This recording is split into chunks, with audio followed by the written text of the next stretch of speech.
I think we'll come onto the book in like more detail. But when I saw the concept, I was like, wow, like that's so like weird and cool, and kind of this slightly sort of dangerous type of vibe about it. It had the like freaky cover with the Donnie Darko rabbit and all that stuff, and when I read it, actually it went in a totally different direction to the way I thought it was going to go. I thought it was going to be almost like a slower burn with the club and like discovering it, maybe like visit by visit in terms of it unfolding. But it's Yeah. just yeah. So I don't know. I was surprised, like in not in a Good. bad way at all. Like in a really kind of I was totally gripped by it. But it was funny that yeah, you surprised them as well. That's hilarious. Yeah, well, I think especially with the ending, it was going to end very differently, and I don't know, when I was writing that part, I just was like, no, this it needs to end like this, and then I knew at that point, like, it's not going to be. I think it's not going to be what people are hoping for in terms of. I don't know. There's a lot of happy endings going on, and I'm just not a massive fan of them. I don't want to spoil it for people, Yeah, but yeah, it sorry. was no, but it was. You're right. I just was. It sort of subverted my expectations at every step, is what I'd say. I think when I started reading it, the first kind of 50 pages, you're kind of getting a sense of who he is. You're a little bit there's a lot of kind of mystery around what's happened to him in the past, and who all the other characters are. So there's a bit of kind of setup, and you're kind of easing your way into it, and then once he leaves the house, I suppose, then it just goes like boom, boom, boom, boom, boom, and every chapter is it felt a bit like Dan Brown like in a good way, where you're just sort of like, oh my god, I got to read the next chapter, like I'll take that. yeah, Absolutely. Yeah, YA plot driven, you kind of have to be fast, and I think I think that suits me, suits my brain. My brain moves at a million miles an hour. I'm happy for the plot to move quickly, and yeah, once Eli gets out of the house and things start to unravel. But I think it's a journey of discovery of what's happened to him mm, ultimately. So it's kind of like working backwards to the truth of what happened because he doesn't know or he can't remember. And so for me, it's just about when to reveal the bits that are mm, that are exciting, and so that was really fun. And then the sort of concept of the club being the epicenter of it was great, and I really loved sort of being there in my brain. And I just thought it was a sort of. I was in a club in New York a couple of years ago, and I'm sober, so I don't drink or take drugs. And I was in this club, and everyone was like raving, and I thought I was having a good time, but I thought, what kind? I want to meet. Well, I don't really want to meet, but how do I get my thrill? And then I just had this idea of these booths of like, because I'm into mm. horror and I have got more into it since I got sober. I think there's something about getting a kick, a dopamine rush out of it. And I just had this idea of the booths where you go and experience a traumatic episode, and that's how it kind of happened, really. Yeah, I mean it's such an interesting concept. And when you're talking about the timelines moving in different directions, it really made me think of Memento as well, the Yeah. film, where Yeah. he's obviously um, you as the viewer are kind of put in his position and you're sort of unspooling his history, and then you meet at the point where the two stories kind of Yeah, the forward and backward motion join up, and it definitely. it was very clever. Thanks. Yeah. Um, what was I going to ask you? Yeah, I wanted to. Well, actually, let's just keep talking about the book because I think we're there now anyway. But like, um, the Trauma Land, the club is like you say, you go there and you sort of select. You're in a room. There's all these different doors. You select an experience and you go in and put the sort of VR You have to headset on. pay.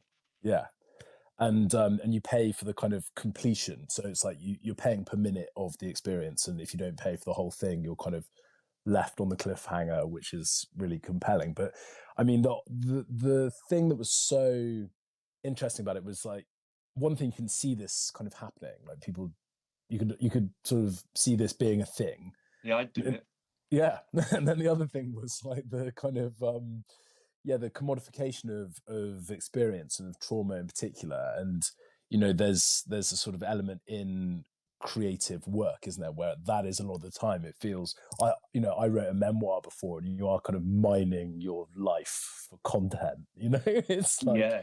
it feels that there is an interesting line to thread between kind of um sort of a healthy creative process and sort of a weird kind of self commodification and exploitation, I think. Definitely. I've come up against, well, not against it, but I've experienced this sort of this is kind of like murky territory, I guess, in terms of what sells and what parts of yourself you use in order to sell something. And in a more removed way from the book, I see it on social media quite a lot. I see people using mental health or Mm. pain, I guess, or there's the appropriation of pain or someone's experience to sell things. And I guess specifically for me, I would be talking about pride and like how pride is now a huge money maker, and banks saying that they using the rainbow colors, and do they really give a shit? I don't know. Do they didn't 10 years ago, and how people can sell an experience that is rooted in pain, and people want to meet it and see it because it's thrilling, and there's something about being separate and a voyeur to it that is exciting. But when it's real and it's someone's and it belongs to someone, what does that mean for us in terms of entertainment and what we're digesting and what we pay for, and how, and also the people who sell it, where do their morals lie, and what is their incentive? And it's ironic that I say this selling a book called Traumaland, but it is I'm really interested in it. And I actually, my next book, which I know we're not here to talk about, but it actually goes into it further. And I'm this is an adult book that is coming out in 26, which explores it further about, but it's specifically in the publishing industry, about sort of pain and people's experiences and who can write, or the very difficult conversation around who can write what story, and should we put limits in place, and is it okay to tell stories that you've personally not experienced? So yeah, I'm going to open that can of worms with my next one. That's quite a can, I think it's got some yellow face vibes about it, which was really fun, I I thought. loved that book. Yeah, I thought it was great. I read that, and then I read Babel, or I was called Yeah. I was called it Babel, but everyone's like, no, it's Babel. But Yeah. but yeah, I was quite disappointed with Babel. But then Yellow, because I felt it didn't have any nuance to it. It was sort of Yeah. telling me what to think. Whereas with Yellowface, it was like, boom, Yeah. here's a whole load of compromises being made by everybody, and you can kind of She pick just your sort of own. went there with the concept. I think the concept of the book was very striking, and the idea of what she was saying with it was really out there, and I loved it. Mm, And I wanted like a different end, but that was just me. mm. I like death. I don't know. I just thought someone was anyway. I don't want to ruin the book for people, but I just thought there was going to be like more of a. But I think the way she told that story was brutally honest, and I loved it. Mm, And she was yeah. coming for the publishing industry, and I thought it was great. So because you've done a few YA books, right? And then so now you're working on something that's for adults. Yeah, And while maybe the kind of maybe the language, or maybe just the kind of, like you said, the pace of Traumaland is sort of YA book perhaps, but it's pretty serious. yeah, it's it's quite pretty. dark. Yeah, exactly. So I was wondering how you delineate between those two things. It's something I've read a few books recently that could kind of straddle the sort of, they could Yeah, straddle that line very easily. absolutely. I don't know the answer because I appreciate that young adults can hold mature themes, and I think it's a mix between the age of the protagonist and the sort of the experience they're going through, and how kind of graphic you get with it, because you can have an adult book about a 12-year-old. It just depends about how you're telling it. And also first person narrative, which a lot of YA is written in Mm. now, very much aligns with that YA experience from a sort of teenager's point of view. So, but yeah, moving into adult was, I don't know how different it was really, because I just got into it's first person narrative from two points of view. The next book, I just like, because I used to be an actor. I think there's part of me that likes getting into their heads and just, I don't know. I've never written, not yet written in third person. So I just like getting into their voice, and then it falls into a certain bracket. So this one definitely is adult. I mean, it covers some fairly mature themes, but so does Traumaland. Definitely. I mean, it's interesting how it's pitched, but have you seen Euphoria, the TV show? Do you know, I've never watched it. Yeah. It's one of these things I've sort of always meant to watch, but just never got round to.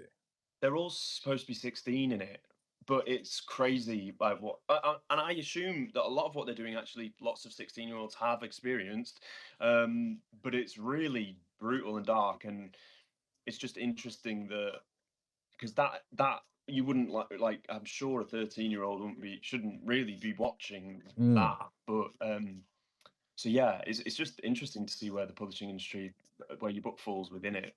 Yeah, I think with books as well. When I was a lad, you know, it was a sort of clandestine route to kind of adult content because it was oh you're Yeah, reading great like you know what is it don't care like you know yeah, and yeah, it was yeah, yeah like yeah. you say people wouldn't let you watch I don't know yeah the Terminator but they'd happily let you read something absolutely feral but Yeah, absolutely. That's really interesting, and I think when you pitch a book for a YA audience, older, they'll want to read it more. I think there's just something in that the sort of slightly out of reachness of it, of like, ooh, is there something in that that possibly shouldn't be read by Mm. me? I want to read it. Yeah, yeah. Let's go back to what you said before, because you're like, you've been an actor, you Mm, know, you're now a mental health nurse, mm, and you're an author, mm. and you're doing kind of work in schools as well with young people. It's like, so it sounds like you have an amazing understanding of young people or a lot of contact with young people through your work and your kind of qualifications. But also you've got this acting experience. Like, how have you kind of arrived where you are? Um, I don't know, but becoming an actor was kind of, you know, when you're at school and you're 16 and you're supposed to decide what you're going to do with your life, and it's kind of crazy when you look back on it and think that you have to choose at that age what you're going to Mm. be, and you don't know your ass from your elbow, let alone what the career path of what you think is fun or what. Or a lot of people fall into the category of doing what they think they should do. Um, I loved being in the drama group at school. I think because I felt like a bit like I met my, you know, a gay young lad trying to figure himself out. Drama group, lots of weirdos, lots of people being expressive. I enjoyed being around those people, and then I applied to drama school and got in. So it was a RADA, which you know people had. My parents had heard of it, which was great. So Yeah. they were like, "Yes, go." Parents And love a badge, don't they? They're like, oh yeah, no, I have. I've seen that in the paper. So I've heard of that one, and I know yeah, that Anthony Hopkins went there. So go forth and be Anthony Hopkins. yeah. So I went, and I I'd also got into a university. I just applied to university as well, and I'd separately got into read English, and I didn't go, and I spent a lot of time at drama school wishing I had. Drama school was not really what I thought it would be.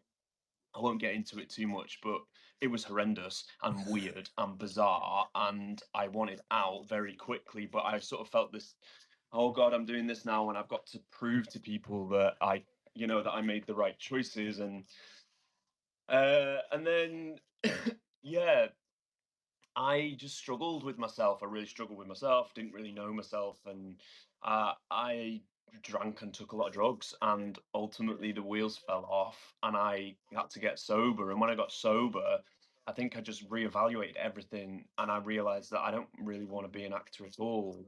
And and I retrained as a mental health nurse. I'd had contact with services for my own mental health. And I'd met some amazing nurses, and I thought they'd been amazing. I thought that would be cool. I think I could do that.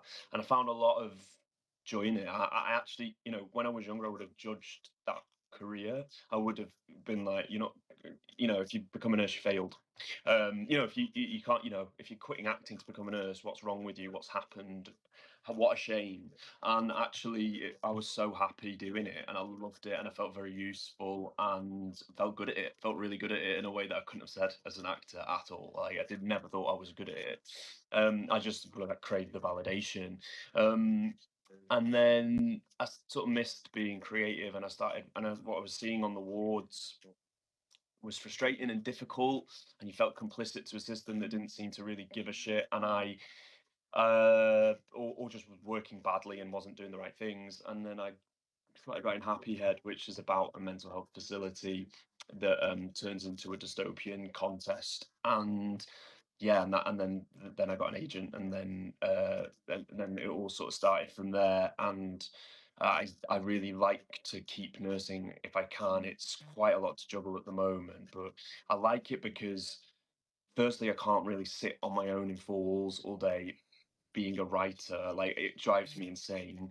And I get a lot of my ideas from Mm. interacting with services that are full of shit, sorry, or that aren't doing the job properly, and like are not meeting people's needs, and I get frustrated, and I write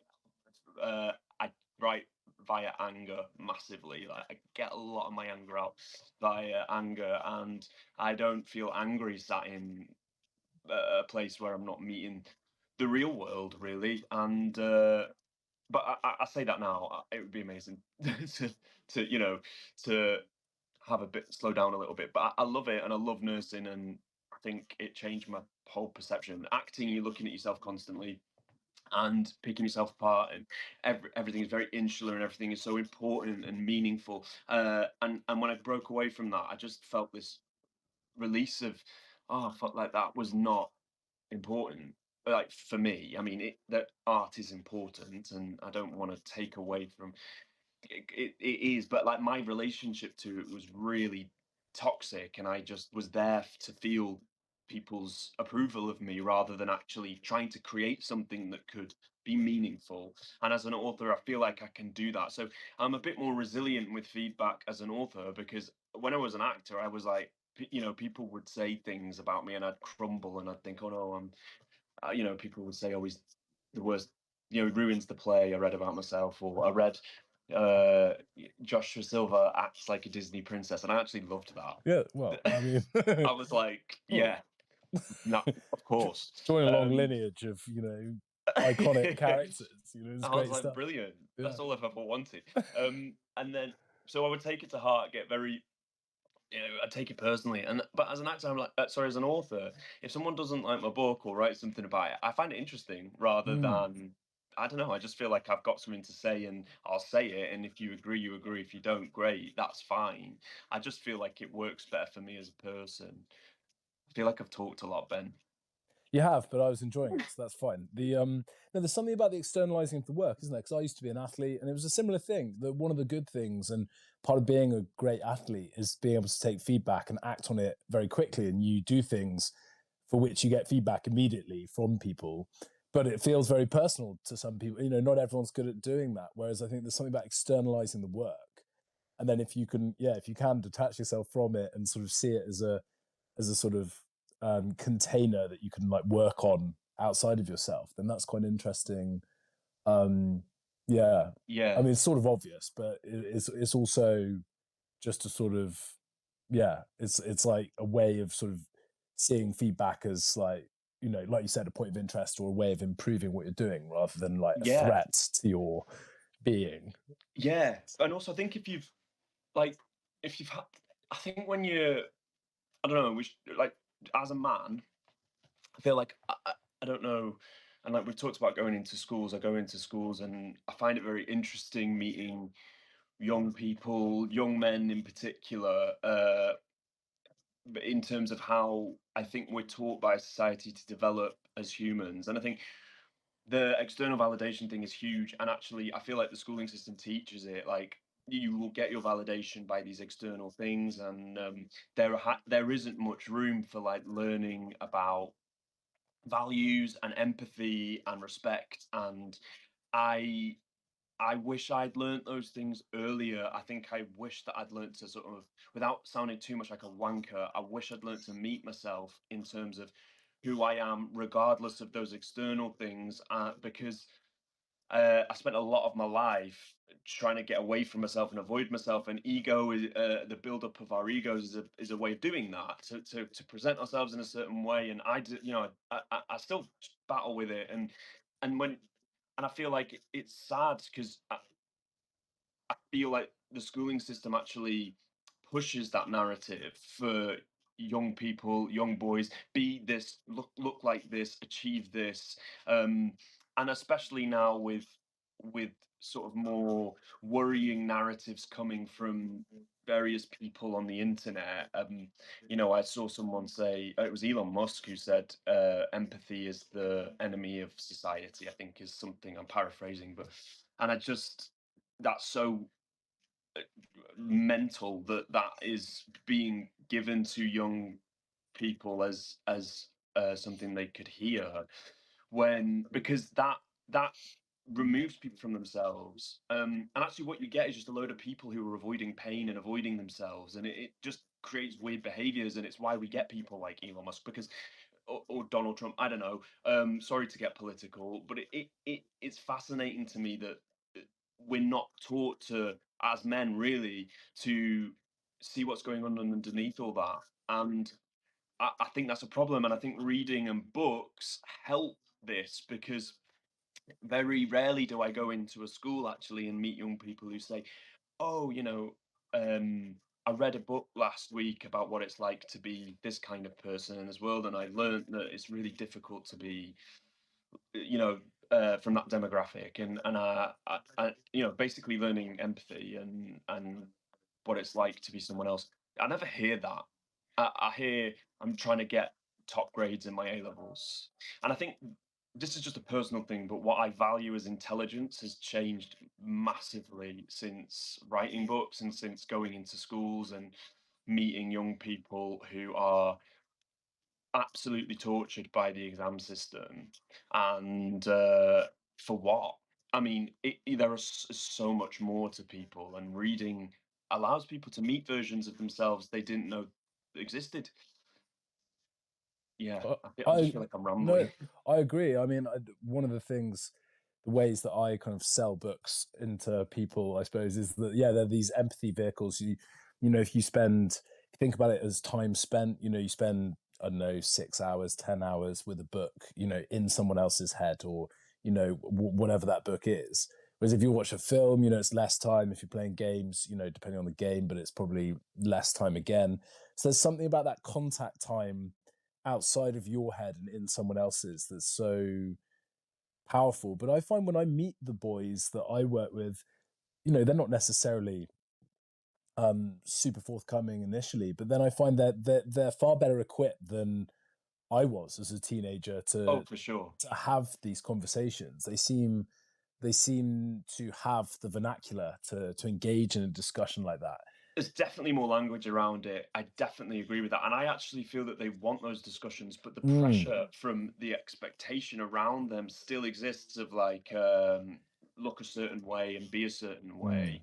Um, but definitely there's like, because often I'll do a talk at a school about, I don't know, my books or whatever, and then afterwards it'll be over, and I'll have lads come up to me and say, "Oh, I want to touch about this, and I really enjoy what you said about this," or "I struggle with this," and it doesn't happen in the group situation Mm. when there's questions. It happens afterwards when people aren't there to see.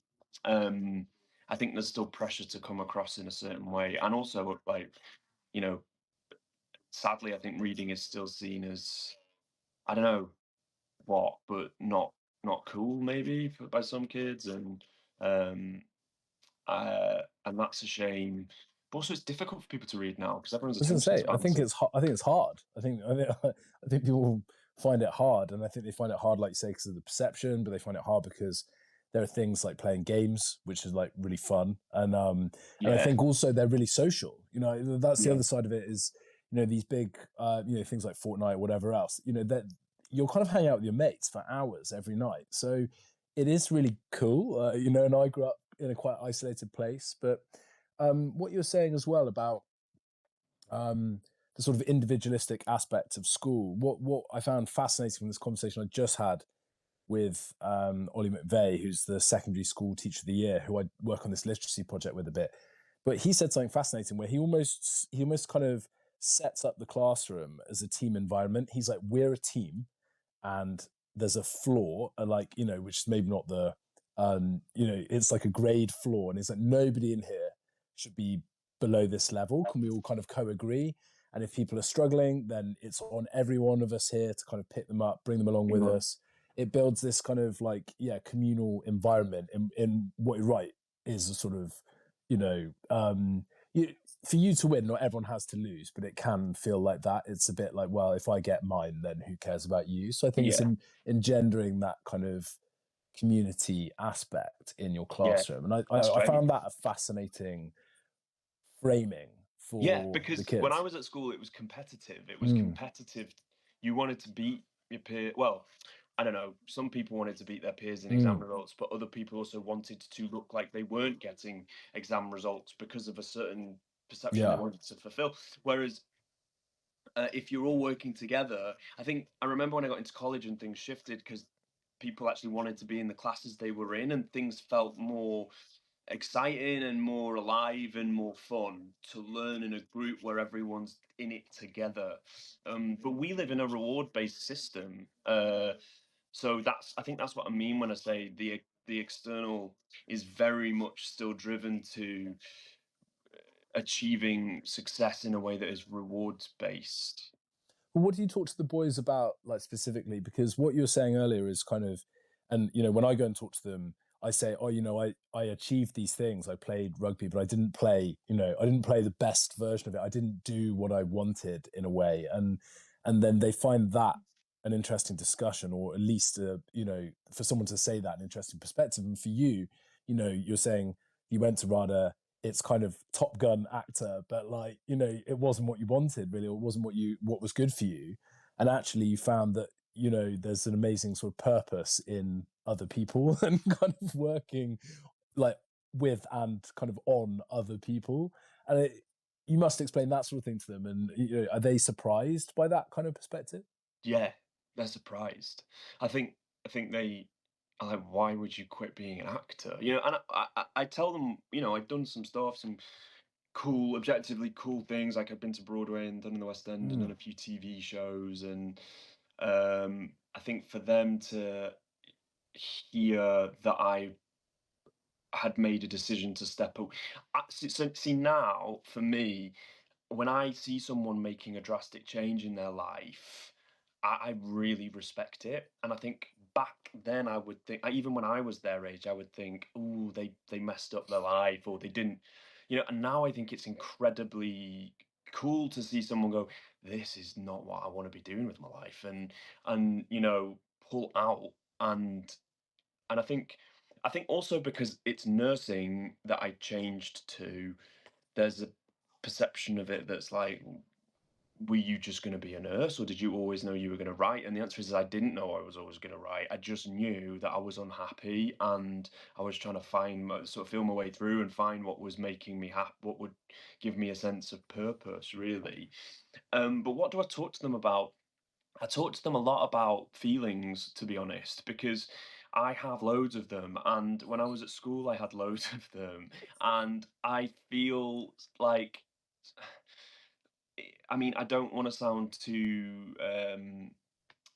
sort of cliche in the conversation around boys and emotions, but I definitely have had weird behavior in my life because I've like suppressed a lot of things that I felt like I shouldn't have inside me. One of them being sadness, and another one being like pain and feeling, and that's come out in many ways for me. Anger being one of them, and I think anger is also a very healthy emotion. I was never told it's okay to feel it. I just was never told how to express it, and I think I just like to talk to them about, like, do they, how do they learn how to process that stuff, and do they get taught how to? And the answer is usually no. So I'm like, so how do you learn it? How do you learn to process your emotion? Because I didn't learn how to process my emotion. And I went, I turned into I went chaotic and weird.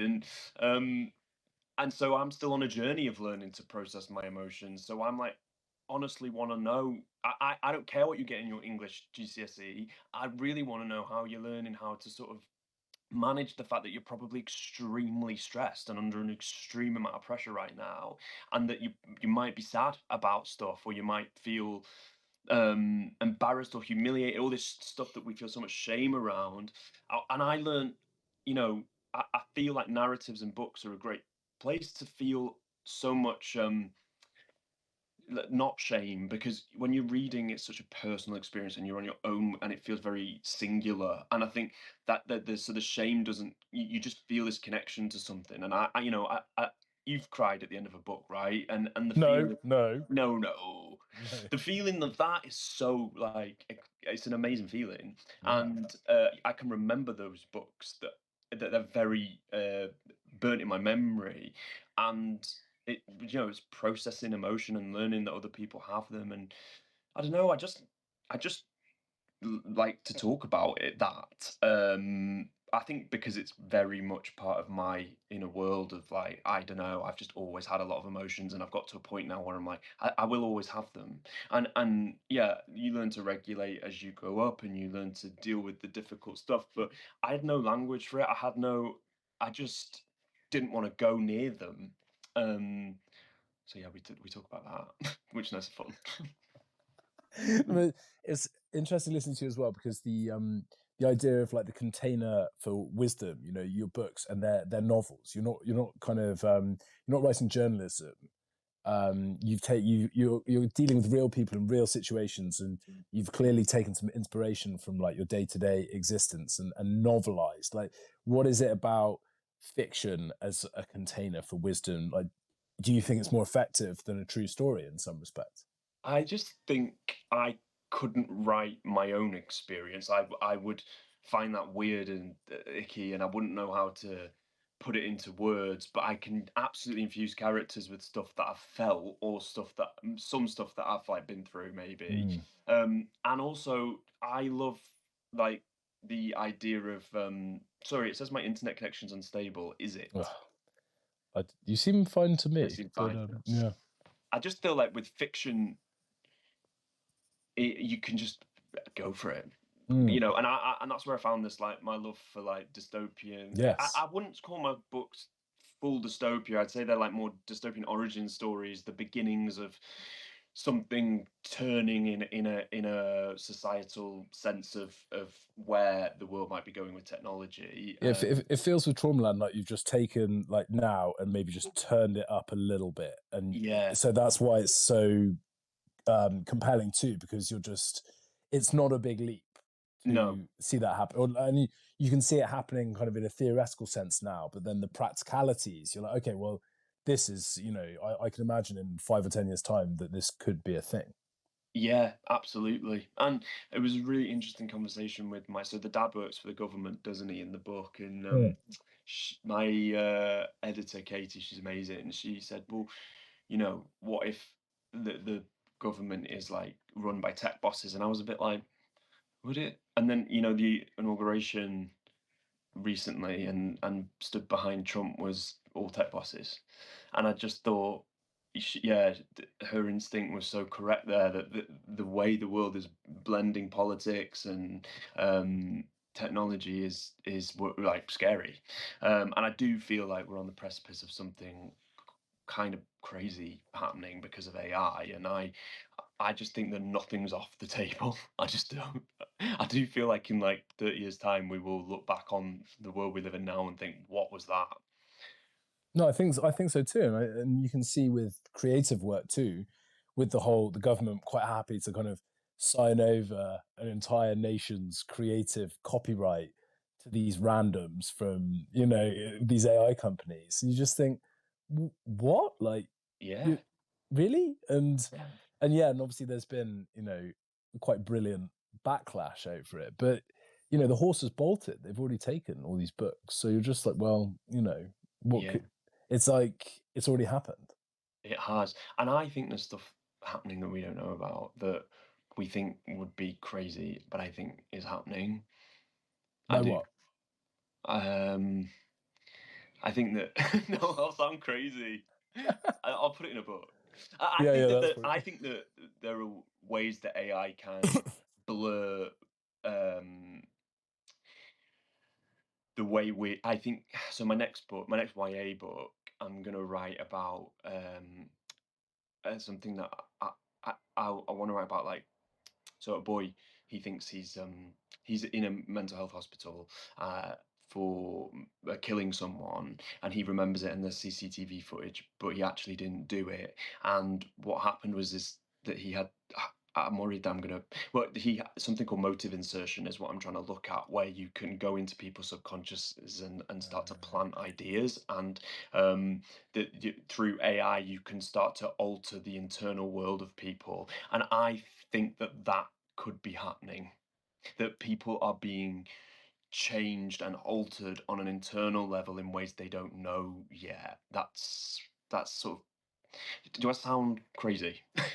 That sounds like semi crazy, but there are people that, I mean, it's quite well documented that they're kind of running. They've like people with brain implants, aren't they? You know, Yeah. things that are implanted in their brain already, and you know, there are people testing these things out. But it is, yeah, and I think that's the kind of the fun freedom of the speculative fiction as well, where you can be like, okay, like, yeah, I'll take this, and Yeah. Yeah, but I think it's going to happen. And I think, do you have ChatGPT? yeah. Do you use it as a therapist? I don't really. I mean, there's I almost use it as like a sort of thinking partner, but I haven't gone to it and been like therapize me. And something I'm not dead against it, but I think something gave me pause the other week that was saying that ChatGPT, it talks, you know, its responses are always affirmations. They're sort of like, oh, brilliant idea, you know.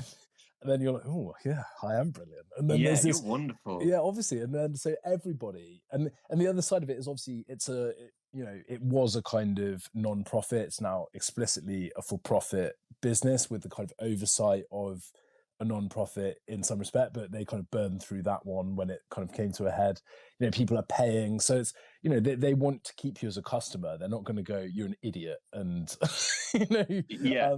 so Yeah. I think there's this huge danger of, you know, the filter bubble is a sort of pretty well documented algorithmic happening, and I think with ChatGPT there's this, it's even worse, it's more dangerous because there's this sort of, such a bit like I said, it's like having a brain implant. It's like someone being in your head Yeah. telling you what you want to hear Yeah. on anything you care to ask it about, Yeah. and that could be everybody.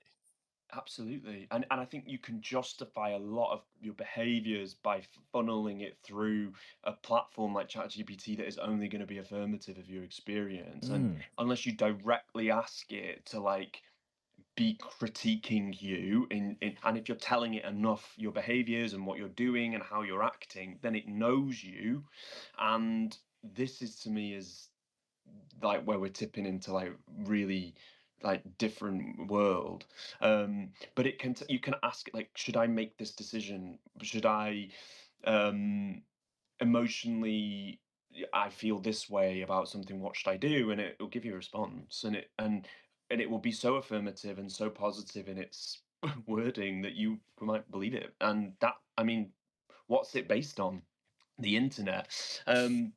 It's kind of like, it's very fascinating to me. It's just Mm. it's intriguing, and I find it really interesting.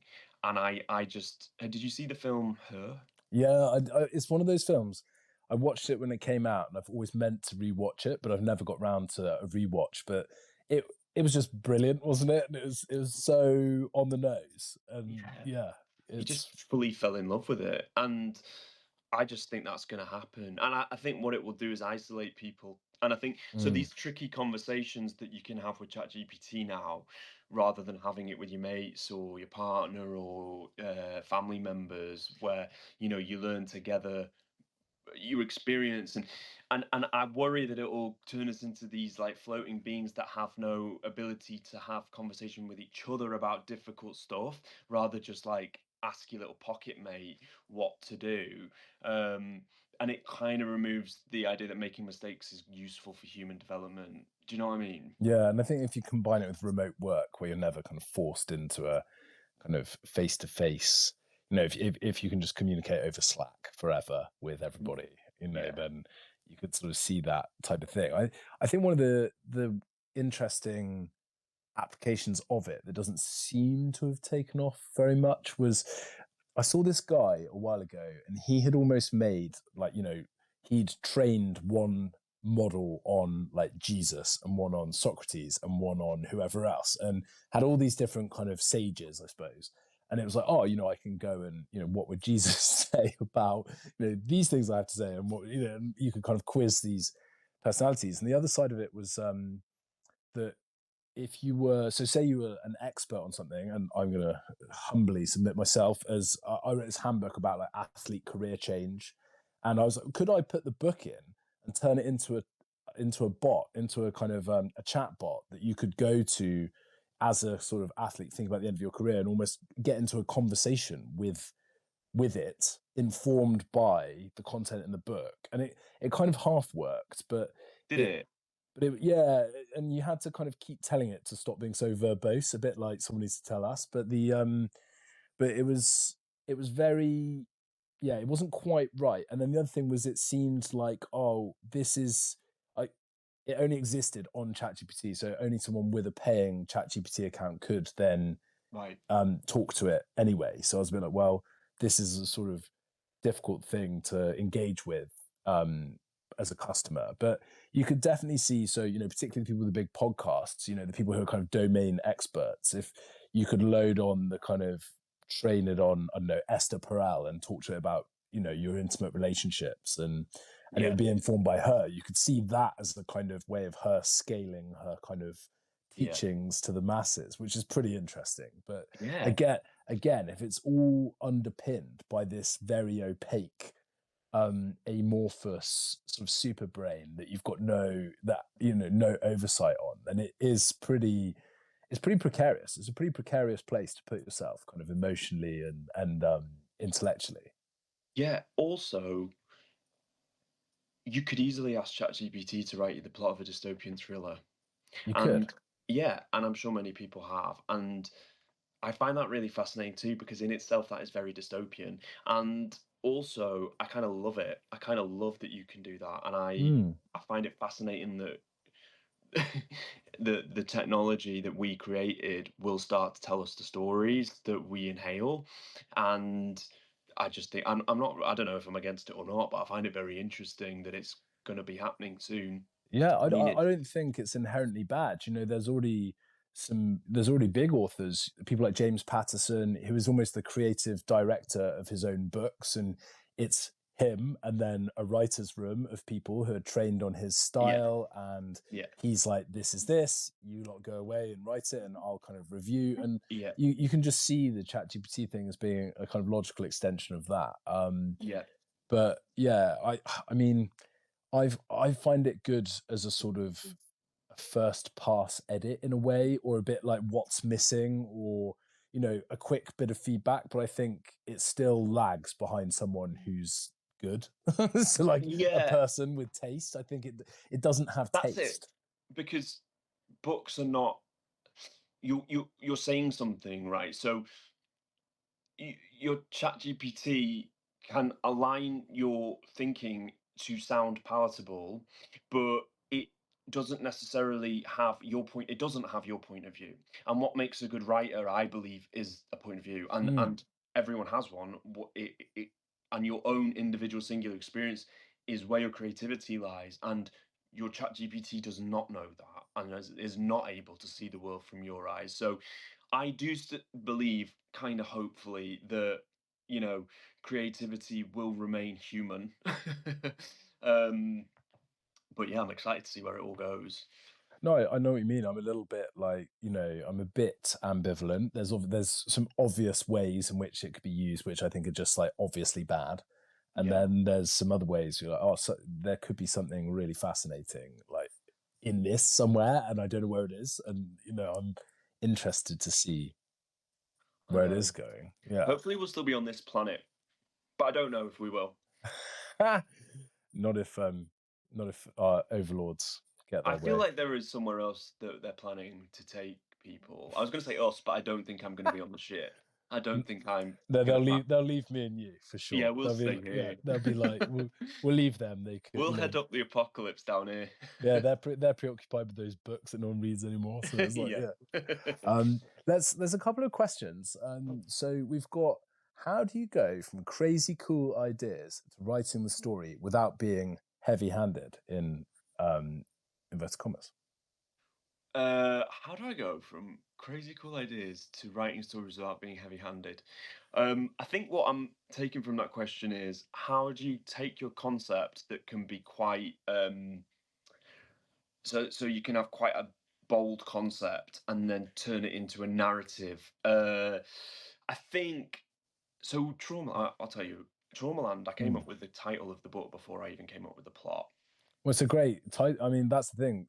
You Y- often hear people have a one word or one image or one thing, and Yeah, Traumaland is such, and it sounds a bit like Dismaland, that the Banksy theme park as well. You're yeah. like, okay, so Traumaland's immediately. I mean, when I saw it, I thought, what is that?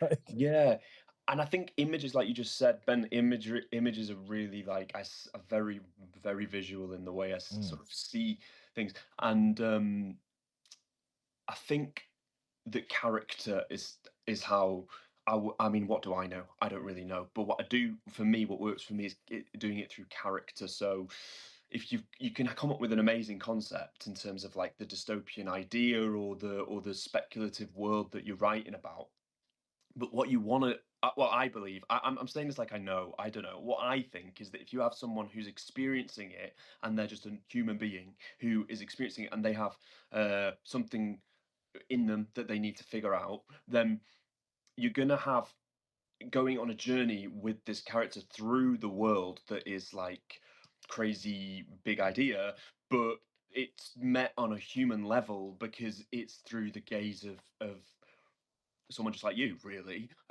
which is someone who's searching for the meaning of life, really, ultimately, and why they're here and what they're doing and what's going on inside them and outside of them. And I think that's where I think that's where I get really excited is where so if I start reading a book and it feels very human and very normal, and then a speculative element comes in as if it's very human and very normal. I love mm. that. So like The Handmaid's Tale for me is just the perfect example of how to tell a story that is dystopian, although it isn't so dystopian anymore. But you're so involved in her experience as a human that it makes everything else real. I hope that answers the question.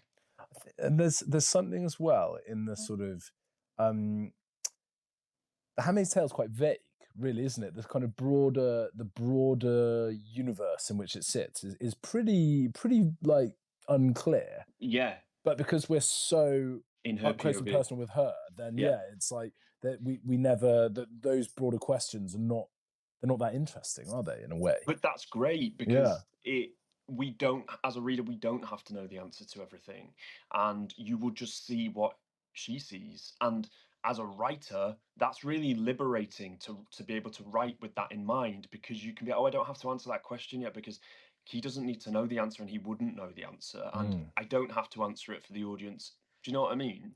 And Eli in Traumaland, he is a kind of double puzzle, isn't it? He's a puzzle to himself. He's got these holes in his memory, and Yeah, he's got people sort of filling the blanks for him. And as he goes through, he's sort of questioning whether those things are true. And then the other side of it is that yeah, he's a puzzle to his nearest and dearest, who are like he needs solving, yeah, and this is the sort of path we've put you on to yeah. fixing you. And yeah, so um, I suppose how do you set that up? How do you effectively set up that kind of those puzzles and keep it? I don't know. I guess there's a part of uh with that, the external puzzle and the internal puzzle, so his own journey of like has to be more about truth for him, and their external puzzle of him.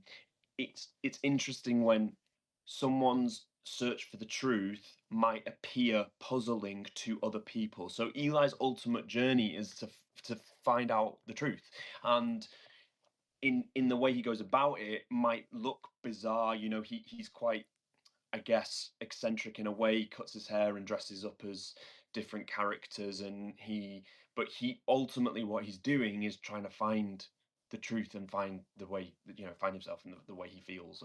Um and sometimes you just have fun with how people go about that. And I love I love bizarre characters and people that might be considered weird or freaks when they're human and real, and people who sort of march to the beat of their own drum, and that they are absolutely, but their desire is not to be odd or to be seen in a certain way. It's to seek something and to find something, and then that can be puzzling to other people, but on the inside it's about finding the puzzle pieces.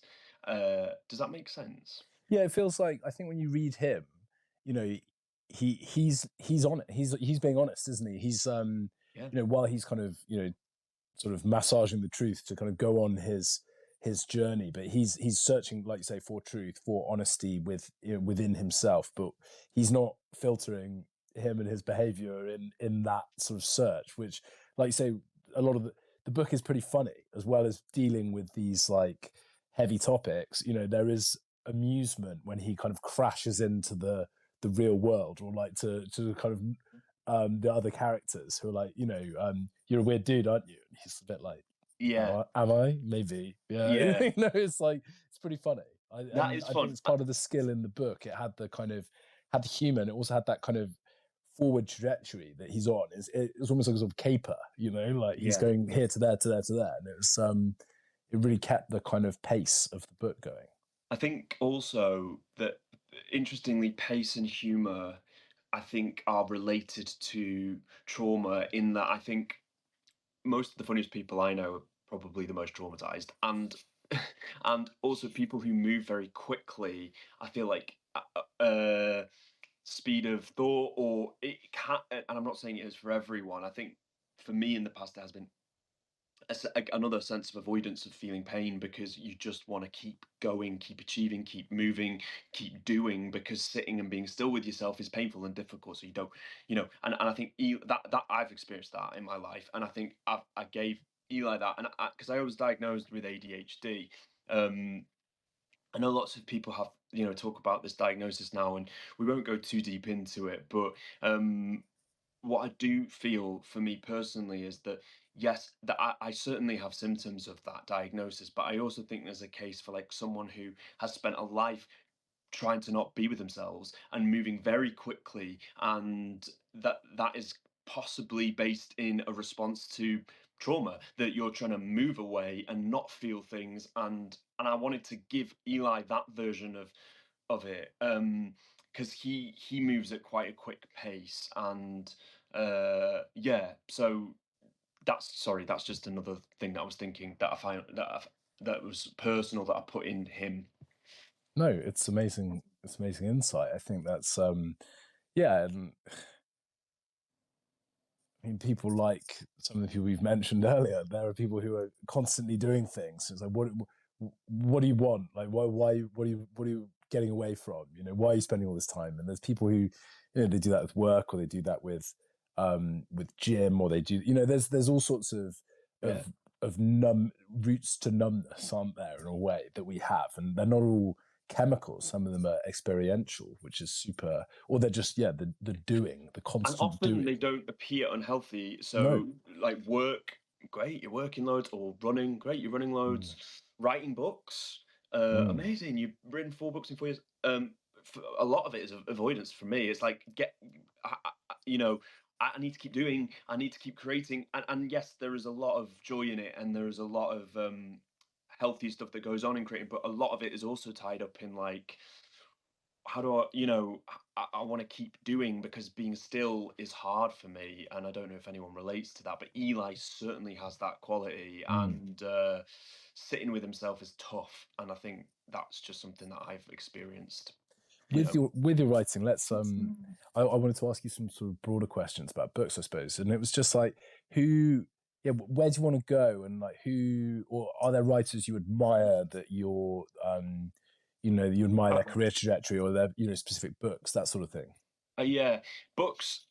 Um, I Yeah, I think I would like to have a go at screenwriting. I think that's something I'd really be interested in doing. Charlie Brooker is a big inspiration of mine. I just think he really. I love Black Mirror. I think it's an incredibly brilliant show, and I that sort of form of telling stories, I would love to have a go at. In terms of how I would like to, as an author, I don't know really. I think that I like the way. So now I'm moving into adult. It slightly feels a little more separate. That there's my YA sort of dystopian thrillers, psychological thrillers, which I love writing. I think with the adult stuff, I'm not. It's not dystopian. It's more, I would say, more social, dark satire maybe. And so it's an interesting question because I don't quite know, because I'm now moving into something slightly different. But I would love to keep up writing these books. I just find it really fun and exciting, and I love the conversations that I get to have out with them. But it'd be so cool to write a TV show. I would just love it if I could somehow manage to pull that off. I don't know how, but yeah, Have any of your because I books? think quite visually. We had a question about your books. Have any of them been adapted already, or are there plans to adapt any of them? So Happy Head's being made into a film, so that is currently happening, which is exciting. And Amazing. Yeah. yeah, so I saw a script for that, which was really exciting. I mean, I can't say. I don't want to sound like that person. I can't say, but I actually just think that it'll happen when it happens, and it's really cool and exciting, and I feel very excited. I just said excited about 20 times, but it's. I feel like this is quite a rehearsed answer. It's okay to be excited though when like good things happen to you. Yeah, It's like it's that's okay. fine. Yeah. It's kind of mad to think I'd see it as a film if it gets made, and seeing it in script form was like so bizarre and amazing. And had somebody else adapted it, or did you Yeah, have any? Yeah, okay. somebody else.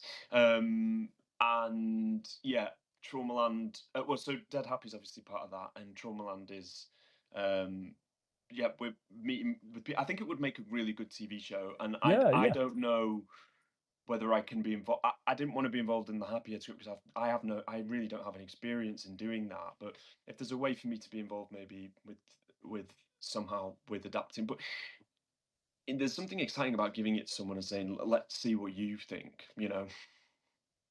Yeah, I think there is. And sometimes, like you said, you've done the book a little while ago, and maybe you've just moved on. Like you've stopped thinking about it, and it's Yeah, sort of someone else's perspective on it. It's quite nice. It's just like, oh, yeah, go on then. And like, I've kind of moved on doing other things. yeah, That's like that's quite a nice relationship to have with your work, I think. yeah. Absolutely agree with that. I think it's Matthew's been saying you like could just have a cameo. I'd be like Erin Brockovich did that. Yeah, Didn't she serve Julia Roberts a cup of tea I think so. I at the I only end? do you know I only saw that for the first time like a year or so ago. So Isn't it great? yeah, some of my I've got some pretty gaping holes in my film Have you? knowledge. Was that one of them? Yeah, Well, you filled it. yeah, What a brilliant film! I love that film. It's very um, satisfying. yeah, it is, and I think it's yeah, I don't know. There's some of those kind of the biopic things where you are just like, yeah, that's better for being true. Yes, absolutely. Although we've got so many biopics happening now, don't we? But There are probably too yeah, many. I could swan on. Although I wouldn't want to, you know, I, sort of put my acting in front of anyone ever again. Really, I Yeah, but wouldn't want to do. you could just be like an extra, just be an Yeah, extra, or yeah. you could be like the Stan Lee, where he always has That's a sort of yes, yeah. I'd love that. I actually yeah, would. yeah. We'll There we see. go. I don't know. And what do you like to read? What are your kind of I like reading non-fiction. So I've been reading a book recently by the Merlin Sheldrake, yes? the one about mushroom, about fungi. Mm, Um, I can't remember what that's called either, but I know exactly what you're talking about. it's something about things being interconnected. Um, Fascinating. I think when I'm writing fiction, which is all I write. So when I'm writing, I don't read fiction because I feel myself sometimes getting pulled a bit into like the style, or yeah, I just try and stay away from it, and I'll read. I love Gabor Mate is a guy who writes about the brain and the mind and personality development. Been reading a lot of his stuff, and I find that kind of informs character stuff. I do like doing that. But more recently, I have been reading some horror. So I've been reading a a Spanish horror book, which is really cool. Actually, I swear I've got it somewhere. Sorry, I've put it down somewhere. Some Spanish horror, and I like Tender. I've recently read Tender is the Flesh. Have you read that? I've not read that. No. That's dystopian. It's about a world in which cannibalism is legalized. That's really good. I like really like dark stuff. Darker the better for me. Yeah, I'm not a romance fan. I probably wouldn't settle down with a romance, or I do like some fantasy. I love getting lost in a world, like a fantasy world. But if romance is the center of it, I'm typically not that drawn to it. I don't know why. Um, I just like things to be quite brutal. Love can be brutal too. You Yeah, know. that is so. And never a truer word has been said, Ben. Yeah. It absolutely can. And on that note, maybe I should just let you go because we've been going for an hour. I've honestly, Josh, I've had such fun talking to you, and congratulations on your book. I hope it does brilliantly because it was such fun to read, and it had so many sort of interesting. It was such a vivid little world that you made, and and it had that, like I said, propulsive kind of narrative. You're like, oh my god, what's Great. going on? Yeah, I just had such a great time reading My it. editor So will be so pleased. Propulsive is all she wants from me, so I'm so happy that you've used that word. Propulsive is the way to be in YA. It really sits well in the genre. People want quick, like cliffhanger endings at chapters. This kind of like binge watching a TV show, isn't it? yeah, I think, and there's definitely those kind of crossovers, and yeah, well, I think you nailed it. It was great. So congratulations, and I hope it gets made into a TV series that you can be the We'll bus see. driver on. Yeah, that'll be great. The bus driver. Yes, please. That sounds Yeah, great. Thanks, Ben. It's been such a pleasure. I yeah, really appreciate you chatting. yeah, what a treat. Anyway, cheers, Josh. Take care. See you later. Bye, Bye, bye, bye, bye. bye.